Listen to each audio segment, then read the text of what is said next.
let's recap, guys. Last week we made a deal. You were going to stop panicking when someone asked you why you believe. And then we were going to give you something worth saying. Guess what? That deal still stands. So far, we established that apologetics is not about winning, it's about clearing away the debris so people can actually hear the gospel. We talked about why Wesley, who could have just preached feelings, also spent decades writing, studying, and arguing for the reasonableness of the Christian faith. We talked about the Wesleyan quadrilateral scripture, tradition, reason, experience, and why bringing your whole mind to God is not arrogance, it's worship. Now, here's something else you were supposed to do. You were supposed to write down the name of someone in your life who has genuine questions. Did you? Hopefully, you did. But keep them in mind today because this week we're talking about something that they've almost certainly thrown at you already. Here's the question. Here's the statement, rather. The Bible has been translated so many times it's basically just a game of telephone. Nobody knows what the original even said. Sound familiar? Of course it does.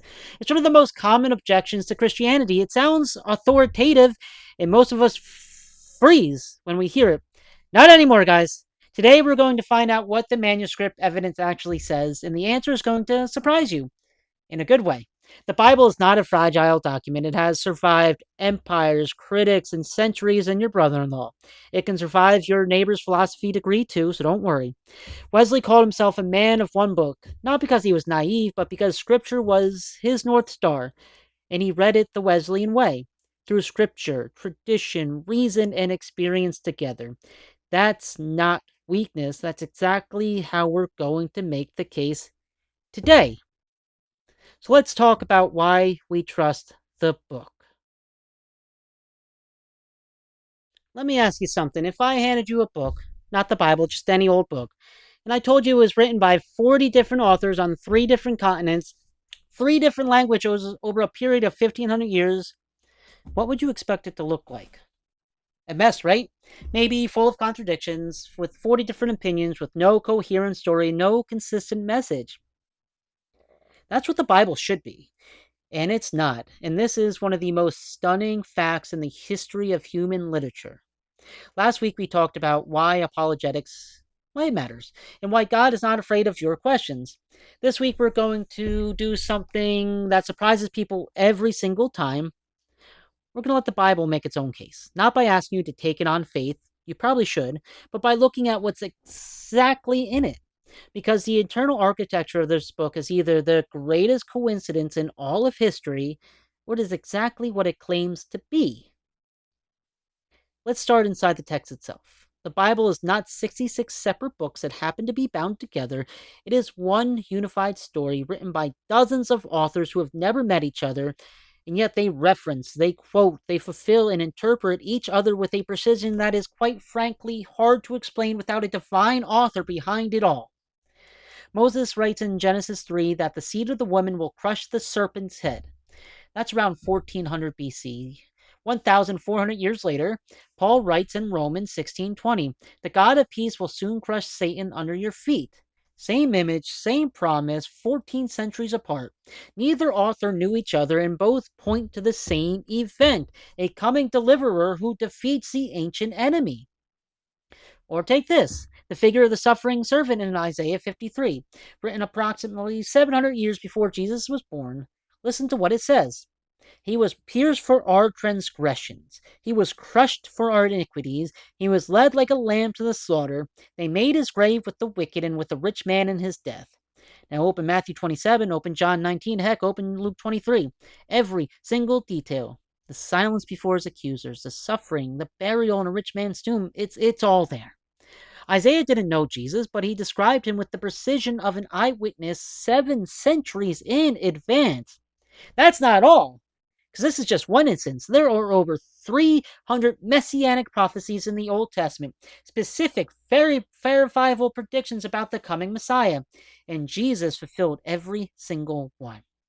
Now, mathematician Peter Stoner calculated that the probability of one person filling just 8 of those prophecies by chance is 1 in 10 to the 17th power. That is 1 with a bunch of zeros, 17, to illustrate the number. Cover the entire state of Texas, 2 feet deep in silver coins. Mark one of them, blindfold a man, turn him around, let him loose, and ask him to pick up the marked coin on the first try. That is the probability that Jesus fulfilled. Not just 8, he fulfilled all of them. And it goes even deeper than prophecy. The New Testament writers treat the Old Testament as their bedrock, and they cross-reference it constantly.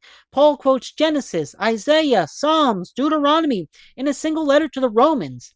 The book of Revelation contains over 400 references to the Old Testament, and never once directly quotes it. It just breathes it. The imagery, the symbolism, the themes, they assume the reader knows the whole story because they are where the story's final chapter is. Now, Jesus himself, who is, after all, the central character, treats the Hebrew scriptures as fully authoritative and fully pointing to him. In Luke 24, after the resurrection, he walks 2 disciples on the road to Emmaus and says, beginning with Moses and all the prophets, he explained to them what was said in all the scriptures concerning himself.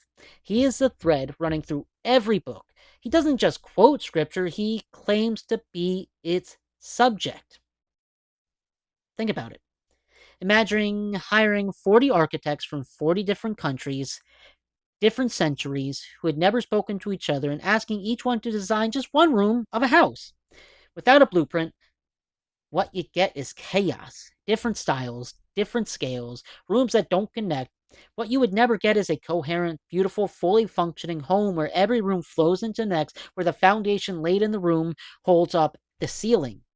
40 rooms, where the window in the first chapter frames a view completed in the last chapter. And yet this is exactly what the Bible is. That's not all. Let's move outside the text now, because the internal coherence of structure is remarkable, and its external historical verification is just equally so. The Bible is not just theologically unified, it is historically verifiable in a way that no other ancient religious text comes close to matching.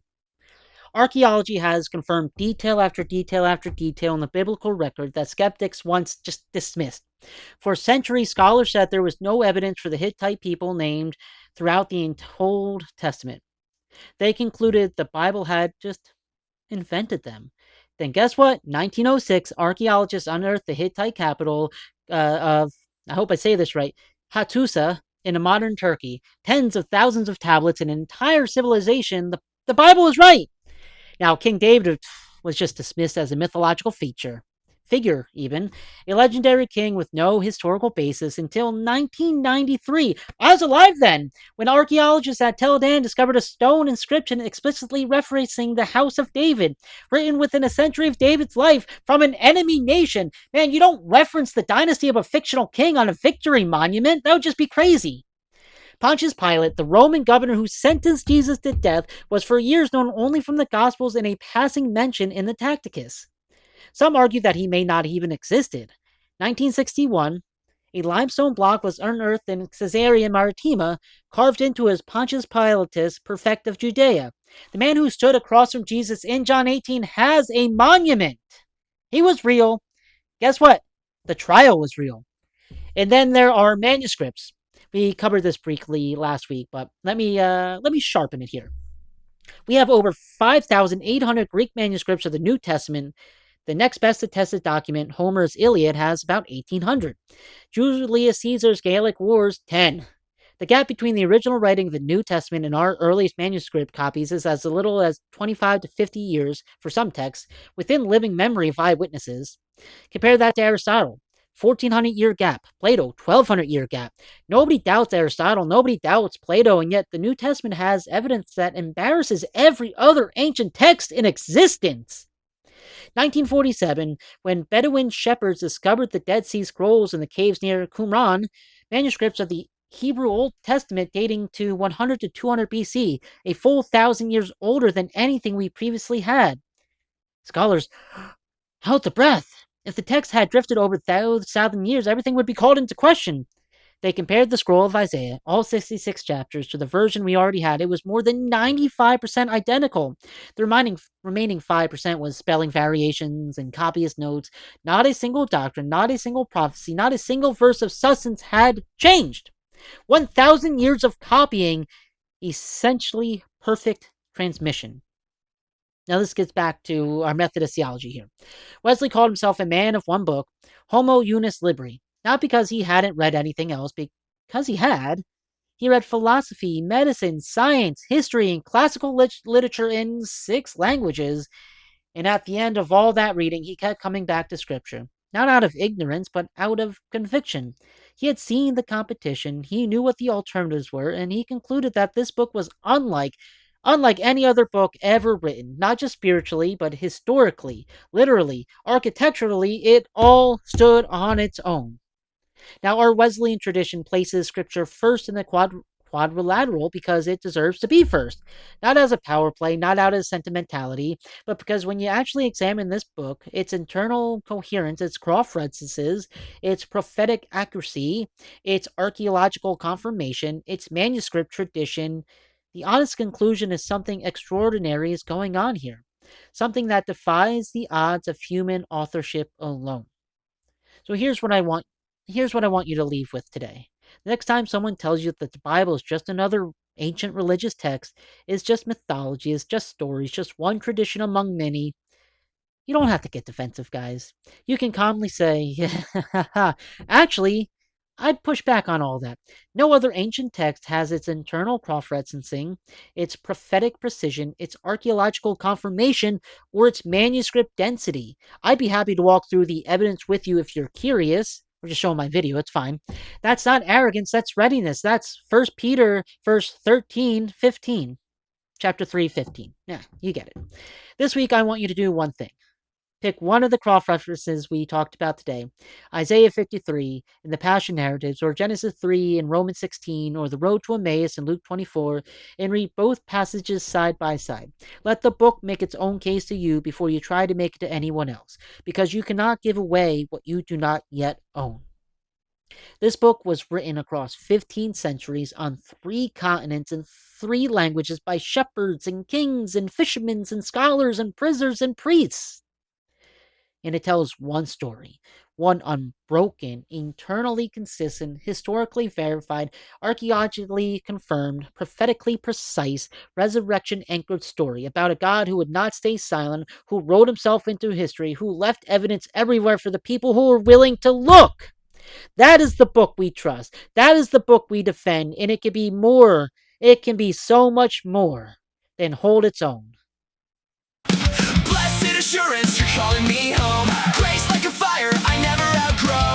This is my story, I'm not a voice singing your goodness wherever.